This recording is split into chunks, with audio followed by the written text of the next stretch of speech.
Hi everybody, this is Mike Pfeiffer. Today I'm going to do a little video on changing the transmission interlock solenoid on a 98 Buick Riviera, which we happen to own. We've owned a couple of Rivieras.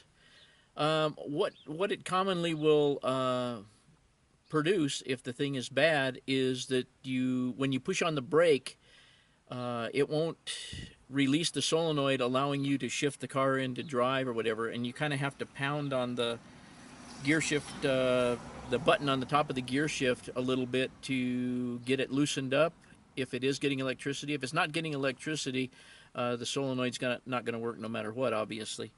But I'm going to show you how to change it if the solenoid is bad. Okay, the first thing we're going to do is I'm going to show you how to get the gear shift knob off. It's got a little, I've already taken this one off, but if you look around on the back side of the gear shift knob, there's a little U-shaped metal clip there, and it's normally all the way in. In fact, I can show you what that looks like if I pull the knob up off of here. If this, well, I can't get it in at the moment here, but okay. If the knob is already on, it kind of looks like that. It's in a little bit further than that, and you just stick something behind it, pry it out. It removes it from these little grooves right here and allows you to lift the knob straight up and on and off. That's the first step. Let's move on to the next one. Okay, usually these cars are older, obviously, and usually you will find either the nut missing on the back of these 4 screws here, or you'll find, as this one is, it's broken, so there's nothing that actually holds this back down. You have to take the 2 Torx screws out of the lid for the glove compartment or the center console compartment. Then you take these 4 screws out in each one of these corners. The next thing you do is remove this part of the dash right here, which is easily done. It's got 4 clips in the corners of it, and I'm going to pull it out of here. I've already had this one out, so we're just going to kind of pull this out if I can. Normally it would just take a screwdriver or maybe just a light pull, but you can see that it has 4 metal clips. There's this one, and there's 2 on the other side that go into those 4 slots. 2 there and 2 on the opposite side.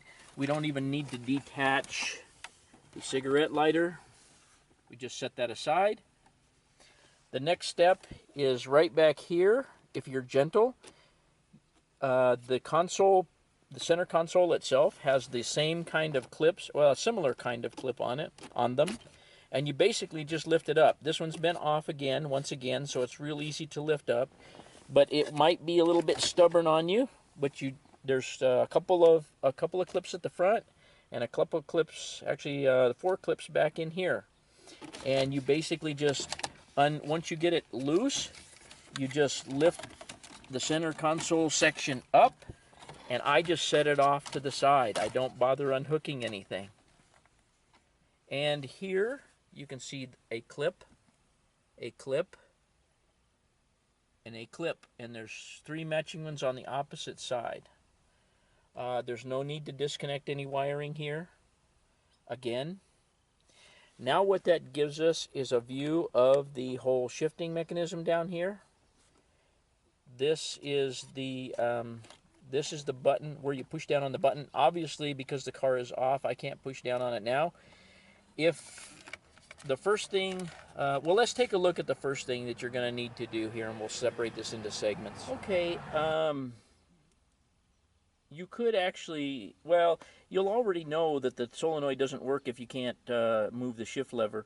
But you'll have to disconnect the plug right here, and that's done by pushing down on the back.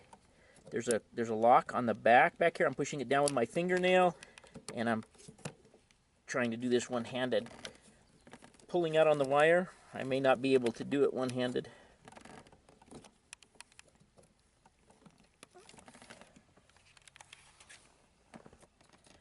Let me see if I can do it with the correct hand. Okay, I've got the clip loose, and you take this wire out, and you can see that it's just a 2-wire connection. Now what we want to do at this point is verify that we have electricity here coming from the brake pedal itself. So I'm going to stop this, and I will start the car, and we'll check this with a meter, or either a meter or a light. Okay, what we have here is I have a test light connected to ground down there, and I have it in the green, in the green wire side of the plug, and you can see the light is lit.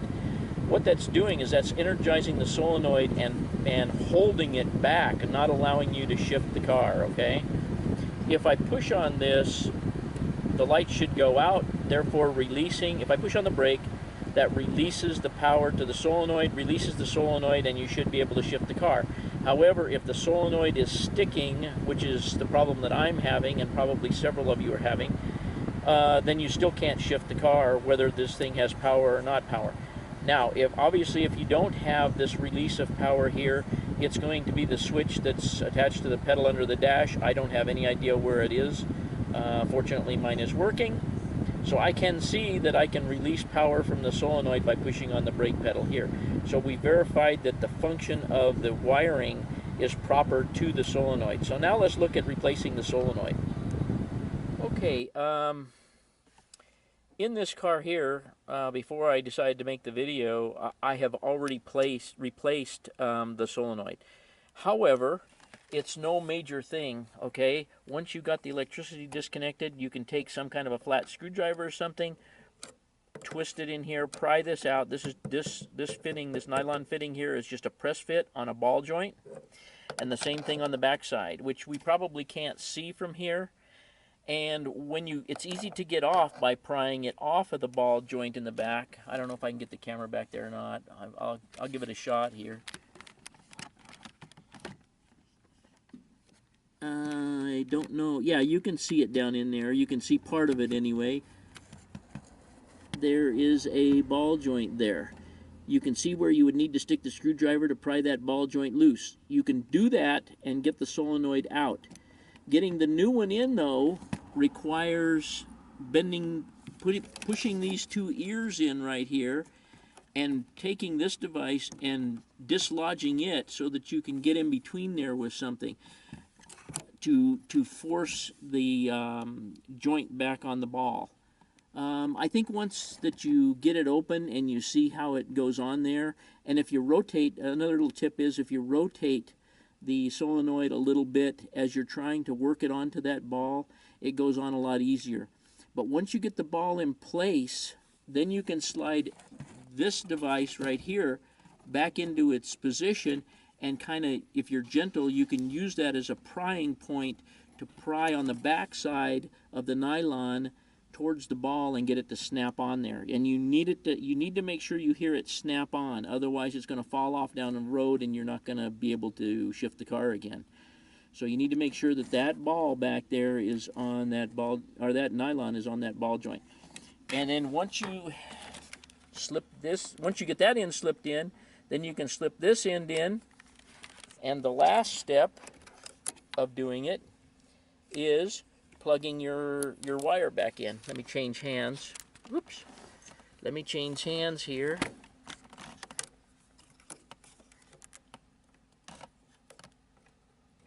I don't know if this is showing up, but snap. You heard it snap.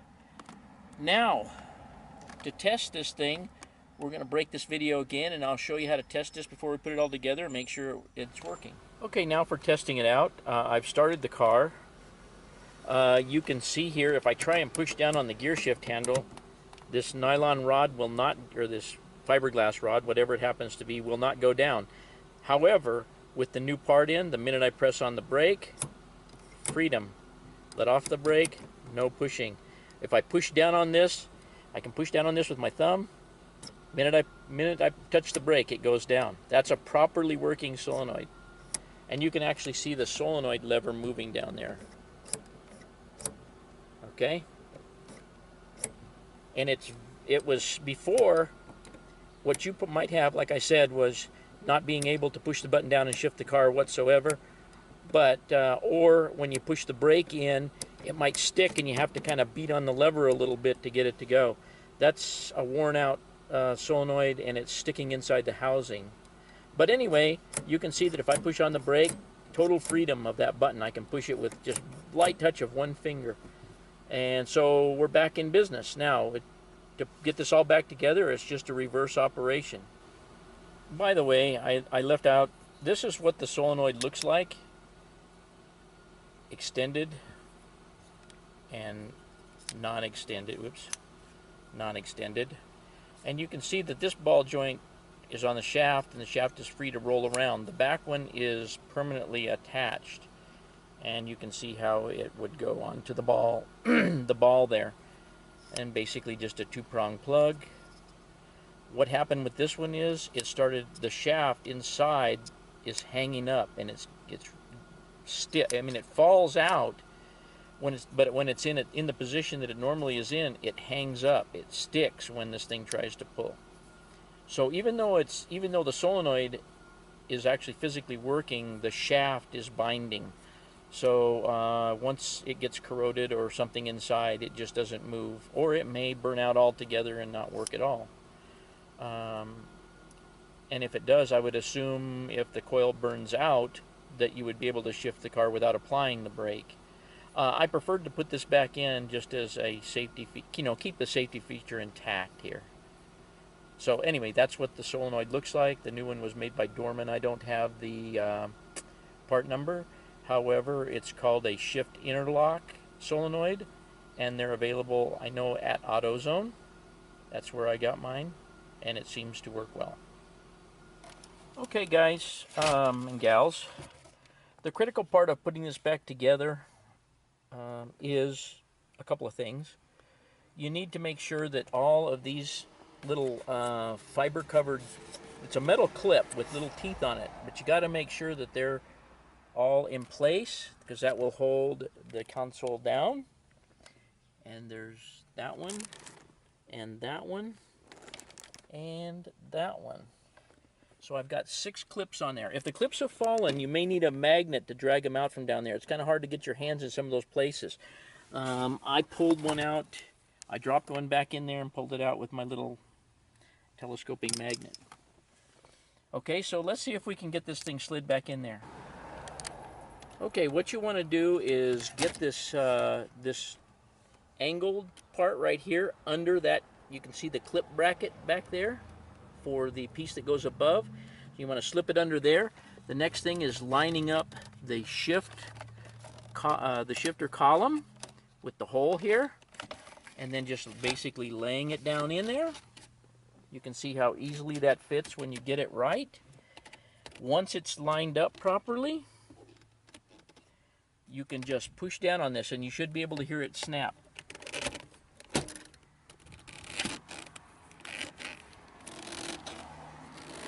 And I think you could hear that.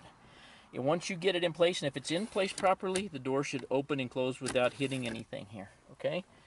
And our back end is pretty simple. It just lays down here. Not that it does much good, because like I say, it's broken, but it's still intact and still holds our door down here. Okay, so that's basically it on this. And then the next thing we do is we take this, the cigarette lighter, and whatever you may have in here. I forget what other option can go in here. Maybe a CD player, 6-disc CD player or something. Anyway, if you get this where it goes, you can see that everything lines up properly, and you just give it a nice snug push, and everything pops in. All your CDs come out, of course, when you do it on camera. But I think you could hear that pop back in. Push your ashtray back in, close your door, make sure it's all snug, and that's a done deal. It's that easy. The rest of it just involves putting on the door here with the 2 Torx screws, the console cap, and the gear shift lever. And if I can, I'll try and get that on for you. Okay, the last couple things I'm doing here is using my Torx to put down the 2 screws that hold the lid of the center console down. You kind of may have to work with these a little bit to make sure that your console closes properly and opens properly. because there is a little bit of slop in it, so you can get it off a little bit and it can bind. And lastly, we're going to put the gear shift knob on. So let me set this down for a second. And maybe I can do this on camera if I'm real tricky.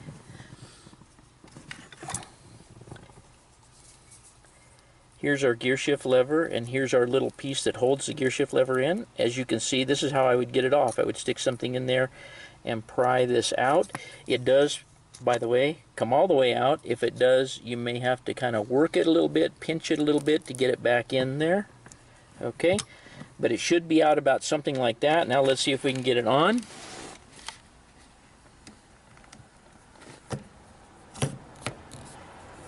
I have it all the way down, and you can see that I push that in, push the clip in. I'm going to give it a little tap. I give it a little tap, and you can see that it blends right in there. So now you can see what it looks like when you go to take it out of there. You're going to need something sharp to actually release the shift knob. But now the shift knob is in place. Of course, the car's not started and I don't have my foot on the brake, but we proved before we put it all back together that it functions normally. Okay, everybody. That's how you replace the shift interlock solenoid on a 98, and I would assume earlier model Buick Riviera. I'm talking about 95, 96, 97, 98, and a little portion of 99. They built this car. We love ours, and so I wanted to document this because I know there's not a lot of information on repairing a lot of things on this car. I hope this is of some use to somebody, and we'll see you guys again.